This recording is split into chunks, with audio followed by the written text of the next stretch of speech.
I'm here finally with my Agatha Christie vlog. In my top of TBR video at the start of the year, I mentioned that I've been having this idea for an Agatha Christie vlog since 2022. Because that's when I bought all of these books. And my original plan was to do it in October, just in general. And then life happened and it didn't happen. So then in 2023, I thought, oh, this October. And again, life happened and it didn't happen. Same thing for 2024. So at the start of this year, I was like, fuck it, I'm gonna do this video. I'm finally gonna read Agatha Christie for the first time. And I'm not gonna let myself be held by time constraints. And that's why it's December and I'm finally doing it. This year was crazy. It flew by like wild, and I've had several months where I've had the idea to do this, but then like again, life happened and it didn't happen. But now it is December. I'm here with my 5 Agatha Christies and I'm finally gonna read them. So the 5 books I will be reading in this video is Murder on the Orient Express, The Murder of Ackroyd, the A.B.C murders, Hickory, Dickory, and Death on the Nile. There is no real reason behind any of these picks besides the fact that I bought these secondhand several years ago because I wanted to try and get into Agatha Christie books and, you know, discover the Queen of Mysteries, I guess. I do have to say, I have watched like the newer movies, so I do know the storylines of both of these books, so Death on the Nile, Murder on the Orient Express. Although I don't remember a single thing about the Death on the Nile movie, now that I think about it. But Murder on the Orient Express, I definitely remember the twist from, so gonna see how this goes. I always say a good book, like a good story, is not ruined by knowing the twist, so I'm hoping that's also the case because this is the first book I'm gonna be reading.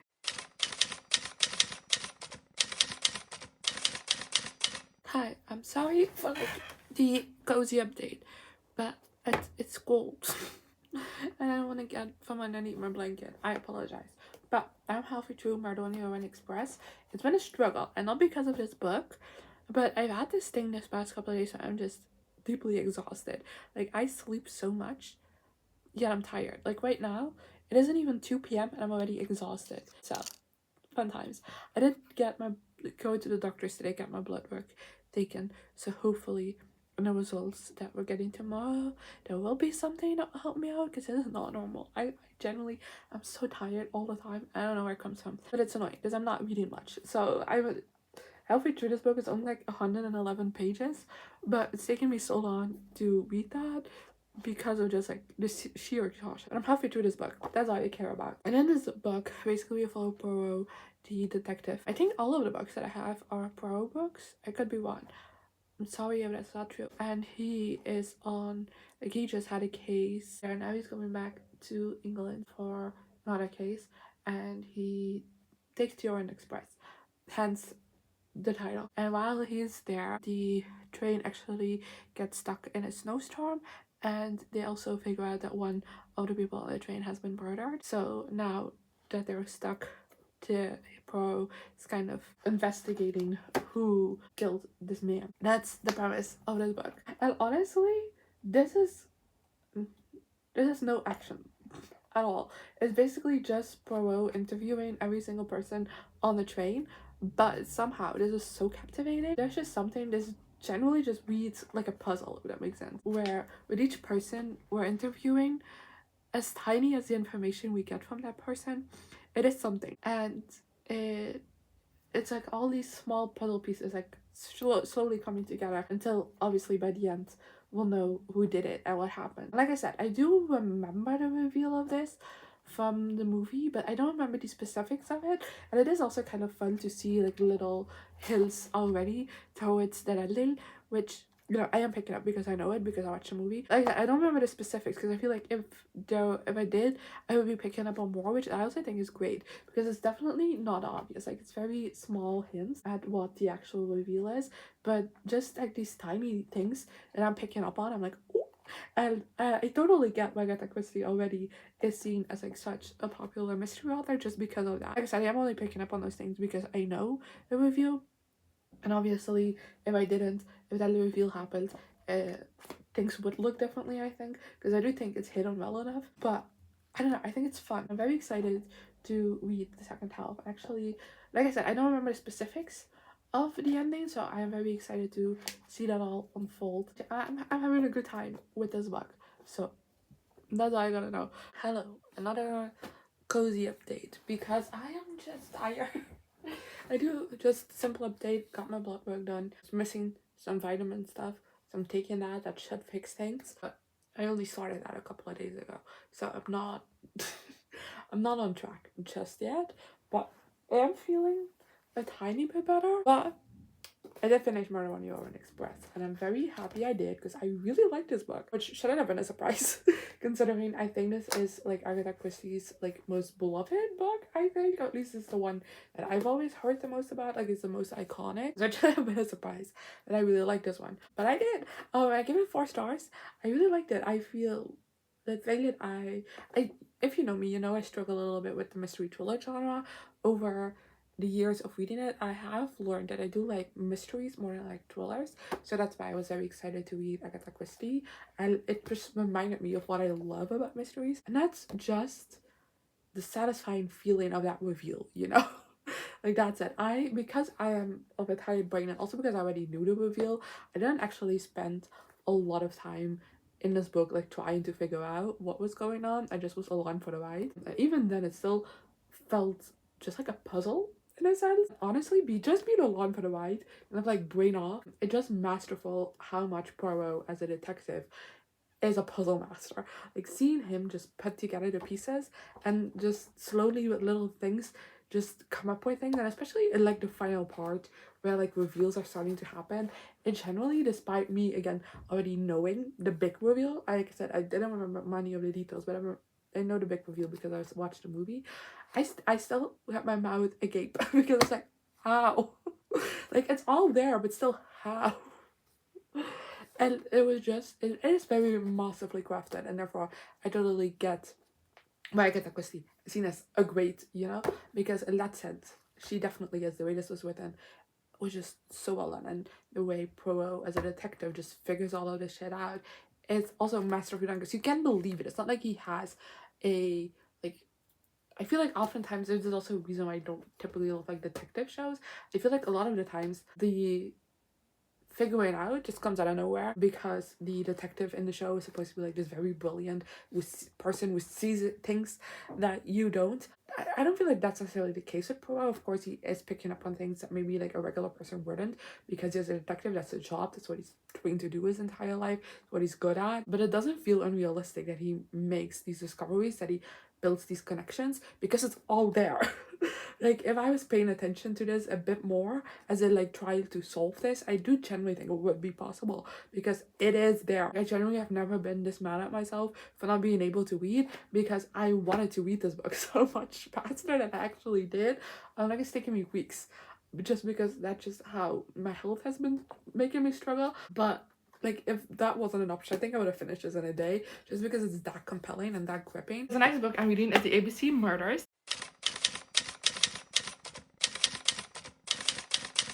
I read the synopsis of all of the books that I have just to kind of determine which one I was most interested in. And I realized that I have 2 more closed room, is that what it's called, mysteries, kind of like this one where they're kind of stuck in one location. Death on the Nile is the same because they are stuck on a cruise ship, and then to me Hickory, Dickory Dock also kind of sounds similar to that, where they are within like a setting, and then number 2 of which are Ackroyd, and then this one isn't that. So I think it would be fun to kind of, you know, intersperse that a little between the Murder of Roger Ackroyd and this one. This one sounded the most interesting to me. Hi, so it's later in the day and I'm halfway through the A.B.C. Murders. Look at me steaming ahead. I read 100 pages in one sitting. Who am I?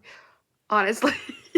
Anyway, you don't care about that. You care about this book. So in this book, we follow Hastings, who is visiting with Poirot, when Poirot gets a letter from an anonymous person, just signed A.B.C, saying that like something bad, like a crime, is going to happen in this town called Endover, I believe it's called. Yes, Endover. So the town's starting with an A. And like Poirot doesn't really think that much of it, but he still reports it to like the police and everything, just in case. And it is like specifically on this day that's gonna happen. And then the day after, a woman is found dead, like the day after the date on the letter, a woman is found dead in her store, and her name, like her last name, starts with an A as well. And they very quickly kind of figure out that this woman's murder is kind of like leading to dead ends in a way. There's no like actual like evidence leading anywhere except to her drunk abusive husband. But considering we have this letter, it's probably not the drunk abusive husband. So things kind of go cold, and then a little while after that, Poirot receives another letter, this time threatening another murder happening in a town starting with B. So that kind of restarts the investigation of it all, and at this point, we have already reached C as well. And honestly, I am flying through this book. I'm reading it so quickly, and not just because I'm doing better, but also just because it is a very, very compelling read, and I didn't want to put it down, but I had to because I needed to update you. What I think is really fun about this book is honestly the investigation aspect of it. As much as I love Madonna on the Orient Express, it is very much just like talking to people, just sitting there talking to people. But in this book, they're definitely, of course, they're still conversating with a lot of people, but like they first investigated like this little town that this first woman was from, talking to her family members, her neighbors, looking at little clues at the crime scene, stuff like that. And then when it comes to the second murder, they do all of that again, but like differently, obviously, because this other person's life is very differently. But also because there are like no concrete evidence pieces, the only thing they really have to go off is these letters. And then as well, there's the murderer like leaving a book at each crime scene with like all of the railways and like the times where different trains are riding and stuff. He's leaving that open on the page of like the town that they're in, and these books are called A.B.Cs, so it still fits within the whole, you know, narrative of it all. That's like the only things they have to really go off of to try and figure out who killed these people. So it is very much like giving Criminal Minds vibes, as in they're definitely trying to get into the psyche of the murderer and like figuring out why alphabetical, why these towns, why this, why that, and going more into like the psyche of things and profiling, basically, except not profiling because that hasn't been invented yet, but like basically profiling. And I think that's really interesting,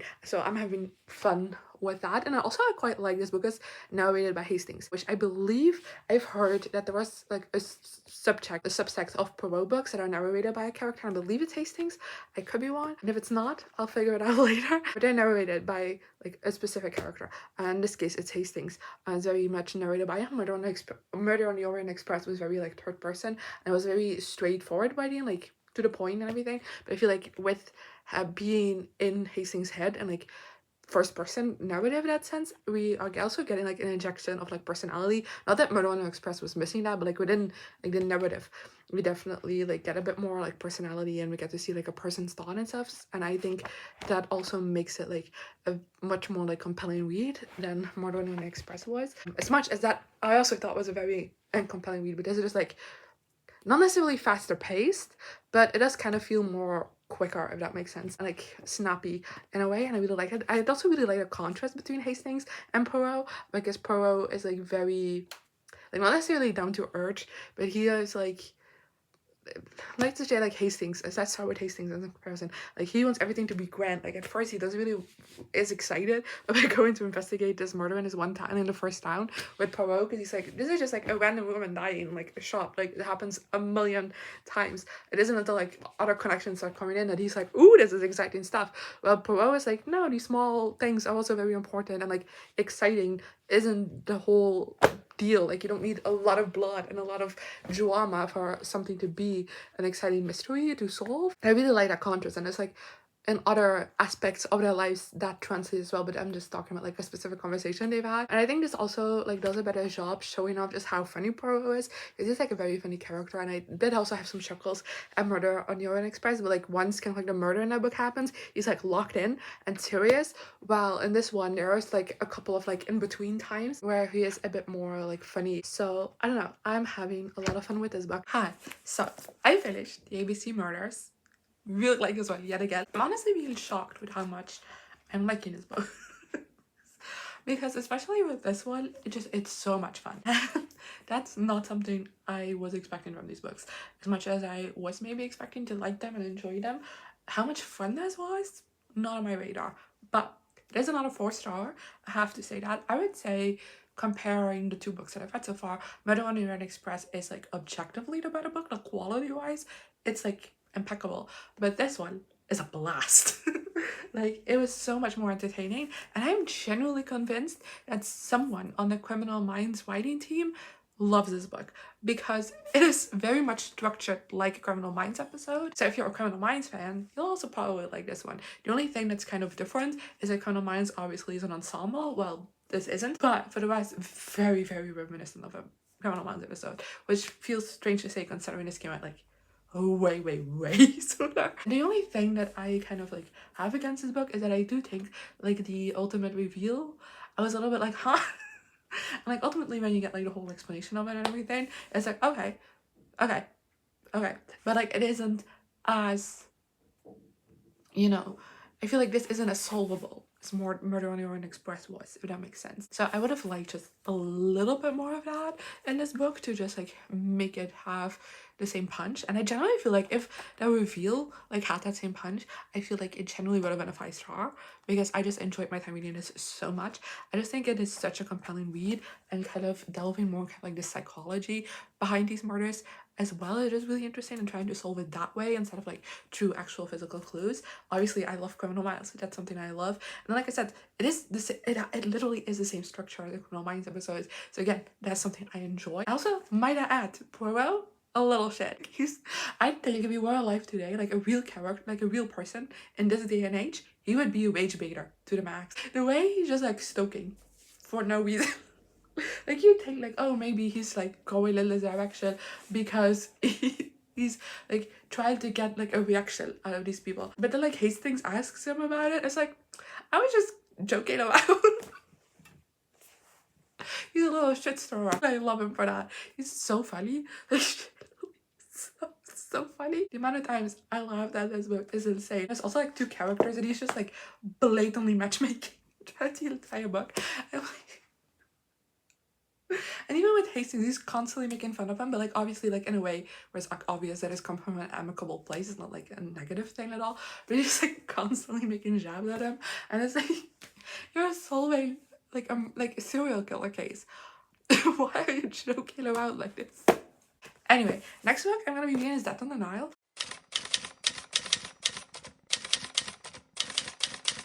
So I have bad news for you. I'm not liking this book. I'm halfway through Death on the Nile and I've read 126 pages and it's been such a snooze fest. To be fair, where we left off, I do think the second half might get a little bit more exciting and has the potential for me to like it more, but this first half, yikes. But in this book we follow again Poirot. This time he is on vacation in Egypt, in Cairo specifically I believe, and he ends up on like a boat trip on the Nile as, you know, an excursion in his vacation. And a lot of kind of like a lot of characters also on this boat trip, including this newlywed couple, and there's just a lot of drama around these two because he actually used to be engaged to her best friend and he left that fiance for his current wife. So, you know, there's a lot of hurt there, especially considering the previous fiance best friend also is on this boat ride and seems to be following the couple. And like the wife, let's say, is a very rich woman and like a very very known person amongst like all of these people on the ship, because you also kind of like in the same world, like not as rich as this woman, but like in high society a little bit. So they definitely know of her, of this whole happening. And it's like very scandalous, especially considering, like I said, that the ex-fiance is also there and she seems to have been following the couple ever since, like on their entire honeymoon, because they went to different countries. So it is a thing. And at first the couple actually approaches Poirot when they notice him on the ship and tells them about it, and he's like, I can't really do anything. But the more he kind of like talks to these people and also to the other, like the ex-fiance, he kind of starts feeling like something isn't right and he senses danger. And then I'm afraid to say this because I feel like if it happens halfway through the book it should be considered a spoiler, but also this is the first like real event of it happening. But where I am right now, the like very rich lady who was the wife. I'm not using names, I don't know why I'm not doing so, has just been killed in her bedroom, been shot through the head. And Poirot, of course, at first assumes it's the ex-fiance, but very quickly as he starts talking to people, he realizes that it's impossible for this woman to have done that, which means that there is still a murder on the loose on the ship, and he is investigating the murder, obviously. But like that just happens. Like, this has been the longest build-up in any of these books. It has been so boring because it just, like I said, there's a lot of different characters on this boat, and I think honestly when it comes to like relevant characters, there's less people than in Murder on the Orient. There's less people that we need to keep track of than in Murder on the Orient Express, I believe. I don't know, I have not counted them, but it seems less, yet it's so much more difficult to keep track of them. I feel like in Murder on the Orient Express we also like have a large cast of characters that we're finding a murderer in between. Those characters all felt very distinct and like had their own personalities and were very easy to like separate each other. That's not the case in this book. Like, everyone is so bland and like it's so hard to keep track of everyone and their relations to each other, even if we have gotten a very large exposition about them all, and it just hasn't been fun. I feel like if these were a bit more of like distinct personalities, I do think I would have liked this first bit a bit more, but it just kind of felt like we were going on and on and on about nothing in particular, because it was just that strong characterization like in Murder on the Orient Express. And also, unlike that book, despite both being kind of like location books, I have no sense of location in this book at all. I feel like it could have been set anywhere. Might have included a little less racism. I feel like I've always known Agatha Christie is known to be very racist, even like considering the time period, but it's like the first time it's properly come across in like the books that I've read. But this book so far has used the N-word already. Nothing more into it. It was used, and then like I said, the mystery has just kicked in, so I can comment on that because we've just gotten started. But this has generally been a bore to read so far, and I really hope the second half will kick things up a notch. That's what I'm saying. And also, be less racist, please.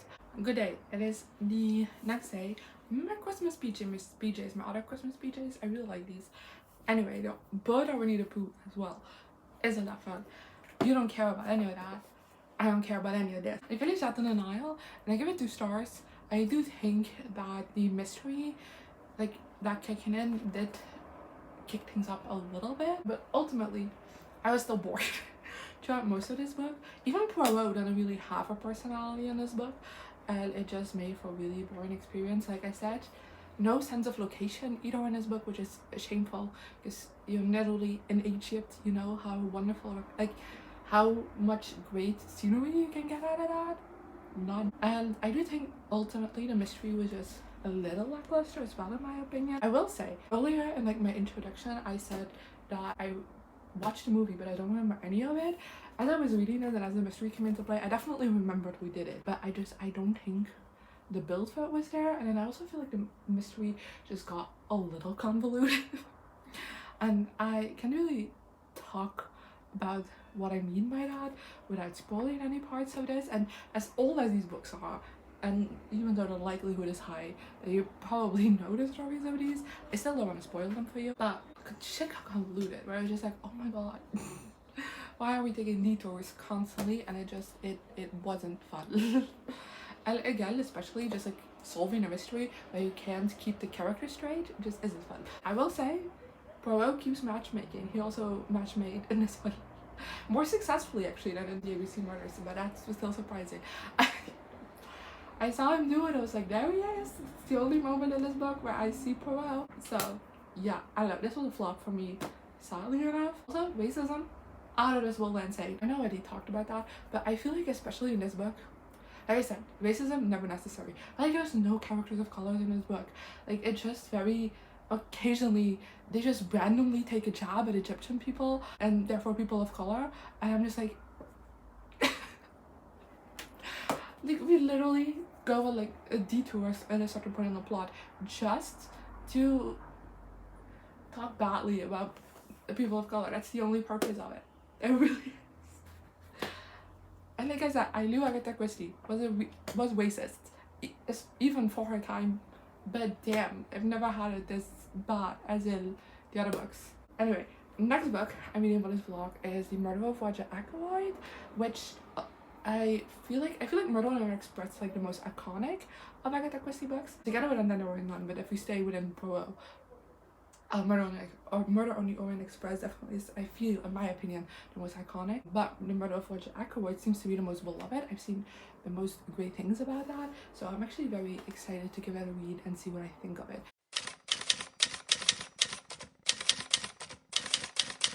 Merry Christmas! Not that it matters to you, because by the time you're watching this, Christmas is over. Obviously, it's Christmas as I'm talking to you, but it's Christmas. And last night, I got halfway through The Murder of Roger Ackroyd, and I was really tired, so I didn't do the update then. But that means I'm 110 pages into this book, and I'm really liking this. I totally get why this seems to be like the most loved Agatha Christie, at least what I've seen online. But in this book, we actually follow a doctor who lives in this town called King's Abbot. In this town, you have like two like very rich people. One is Mrs. Ferris, and then of course we have Roger Ackroyd. And Mrs. At the very start of the book, the doctor that we follow, I also don't know his name. I'm stupid. Oh, his name is Dr. Shepherd, but he is called into Mrs. Ferris' house because she has passed away overnight, and turns out that she took too much of her sleeping medication. And then the next day he comes across Roger Ackroyd, who he also like knows pretty well. Obviously they live in the same town, he's a doctor in the town, everybody knows him. Ackroyd basically goes up to the doctor and is like, hey, I kind of need to talk to you about something. So he invites him to dinner, and then after the dinner the two of them go off to talk. And turns out that actually Roger Ackroyd and Mrs. Ferris were very close. Like the day before she died, she confessed to him that she actually murdered her husband because her husband was drunk and abusive, and that's the only way out she saw is to poison her husband. She confessed that to Roger Ackroyd because she was getting blackmailed, and like he just had to get that off his chest, so he told the doctor because he felt like that was someone he could trust with it. But then later that night, what Mr. Ackroyd actually gets murdered as well, hence the title. And who happens to have just moved to this town of King's Abbot, then Hercule Poirot, very recently a retired detective, and who actually knew Roger Ackroyd from back in London. And Roger Ackroyd was actually one of the few people who knew who Hercule Poirot was, because he was trying to like keep it on the down low. He doesn't want to attract any attention. But obviously, as Ackroyd got murdered, one of his family members, I believe his niece, also knew about this, and she goes up to Poirot and is like, help me, because the police not doing much. Like they have their suspect. I don't think they're the person that did this at all, and so I want you to look into this because I know you'll actually get the person responsible. So we follow that investigation that Poirot was doing with the help of Dr. Shepherd. He is playing kind of like the role of a sidekick in this book, but also narrating the book. But anyway, at first with the way it started, I was like, there's so little Poirot in this, but like once he properly got introduced in this, he's been everywhere, and I love him. I still love Poirot. I think he's such a great character, and again, such a shit star. I mean, so much fun reading his book, but also just like mystery wise, it just feels very classic mystery, which sounds so stupid to say because that's all I've been reading for this vlog is classic mysteries. All of these are, but it just feels like if you were to like know down the very like basics of a mystery novel, you would get this book. And I'm very curious about the whole thing, and I'm having a lot of fun reading this. So there we go. Also, this town is so full of gossips. Like the second chapter of this book is quite literally just Dr. Shepherd just introducing us to King's Abbot and like the situation of the town and everything, and he just goes in depth about like how everyone in this town is like such a massive gossip and everyone lives for gossip. When he tries to act like he's above it, he's not. That's making his narration so much fun because he's also such a massive gossip. It shouldn't work, but it does. It really does. How? I finished my book, by the way. It's great. It's incredible. Totally get why everyone loves this. Definitely easily 5 stars. What the hell? That was such a crazy reveal. It's not even crazy because it's not like I read like, you know? Because as soon as Poirot said it, it made sense. It shouldn't though. It is, honestly, if anyone ever ahead of time would have told me that's the reveal of this book, I would not believe you, because what the hell? What author does that? But it books is the only thing that makes sense. But how? Anyway, even besides just the reveal, I thought this book was great. The second half definitely got like a bit more drama felt, and we did get a little like smaller reveals because there was quite a lot going on in this mystery. And I like a mystery with a lot of moving parts that then like come together and like I don't know. I really like it. I really like how it was executed in this book, and it generally did have some gasps moments, even if like the final big reveal did not elicit a gasp from me. There were some other parts of it that did, and just like the drama. Oh my god, Poirot loves the drama. Like he went about this in the most dramatic way possible, and I love him for it. I generally do. Also, the amount of strays Hastings got in this book, unnecessary. It's not even in it. My Poirot would just constantly bring him up and just do shit on him, but like, you know, in a friendly way, obviously. But yeah, I get why so many people see this. It's like, duh, Agatha Christie, you gotta read, because damn, if you like mysteries and have not read this book yet, this is incredible. Go read it. If there's one takeaway from this video, is to read this book. That's all I gotta say.